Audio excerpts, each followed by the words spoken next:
Hey everybody, welcome. In this video, I'm going to be talking to you about something called coagulation. Coagulation is the fancy word for when blood clots. Now you may be thinking, why does blood clot? It seems like something bad. We've only heard that term in a negative sense, but it's actually very useful. So we'll learn the process behind it and why it's useful in a few moments.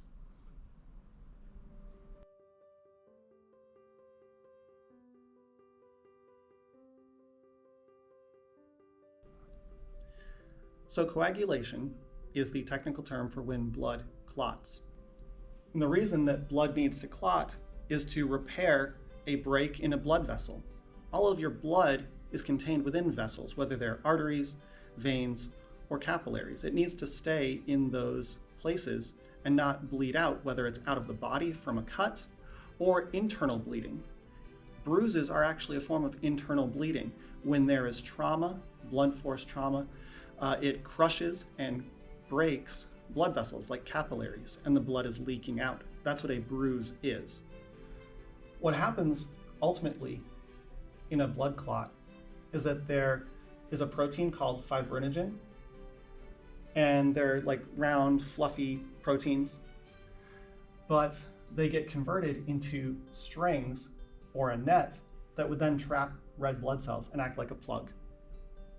So here in this diagram, I've color-coded little fibrinogen molecules as brown. We've got some red blood cells, and this is a blood vessel. It's gotten a break in it somehow, whether it was a cut or blunt trauma and a bruise.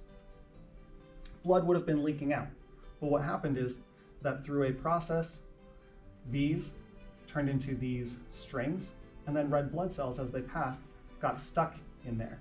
And so that plugs up this blood vessel, the blood stops leaking out, and the body can repair that blood vessel over time. So over time, there would be cells and proteins that would break this up as the blood vessel is healing with epithelial cells. And this can explain the color progression. When you first get a bruise, it's going to be bright red for a short amount of time. And it's red because the bruise, the blood clot that is plugging up that vessel, has red blood cells in it. So it's going to be red. Over time, those red blood cells are stuck now, and they can't get back to the lungs. So they lose their oxygen, and they turn dark red. And under people's skin, it generally will look purple at that point. So they go from bright red when they're oxygenated to then purple. That's the color that you see on a bruise most often, or at least dark. Now over time, the red blood cells are broken down. The red pigment in them, hemoglobin, is broken down into something called bilirubin, which is a yellow color. That's also what colors your urine, is that your kidneys will filter that out over time, and that bilirubin is what gives your urine the color. So we covered the positives of blood clots and why they need to happen. Now we'll cover the negatives, the things that you've probably heard of. A thrombus is when there's an accidental clot. Like there was not a break in a blood vessel. The blood just can clot on its own sometimes. So a thrombus, it's an accidental clot. It would be here, but there would be no broken blood vessel. It would just be a clot forming. If a piece of that thrombus, if a piece of that clot breaks off, it's called an embolus, and that would travel through the blood vessel. Eventually, it could find its way to a small blood vessel, and it could cause an embolism, where that small embolus plugs up a tiny blood vessel. And that means that any tissues that that blood vessel was supposed to supply blood to could die. There could be tissue death, and that's called an infarction.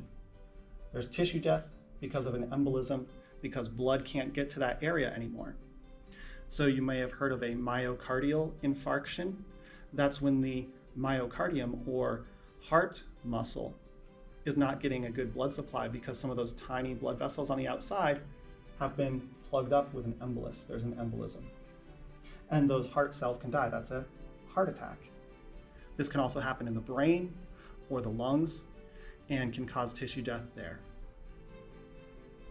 The process for a blood clot forming is called the coagulation cascade or the blood clotting cascade. It's a cascade because there are several proteins that need to activate each other in a specific order. So something happens, like there's a break in a blood vessel, and it activates one protein, and then that activates the next one, and then that activates the next one, and the next one, and the next one, until you get to thrombin changing fibrinogen into those fibrin fibers. All of those different blood proteins, they're called clotting factors. They're produced in the liver. And there are genetic conditions. Because these are proteins, they're coded for on genes. And so you can get bad copies of some of those genes, and so your blood has trouble clotting. And there can be different severities depending on how bad the mutations are. But those are called hemophilia, where a person's blood cannot clot on its own. And they would either need to get clotting factors injected into them, get a plasma transfusion, or something along those lines. Well, thanks for watching. I hope now you understand why blood clots form, why we need them, but also what can happen when they form inappropriately or at the wrong time. So if you have questions about that, I know it was a very quick overview, make sure to ask your instructor. And I hope that you at least got something out of this and that it can spark some curiosity. Boop, boop, boop, boop.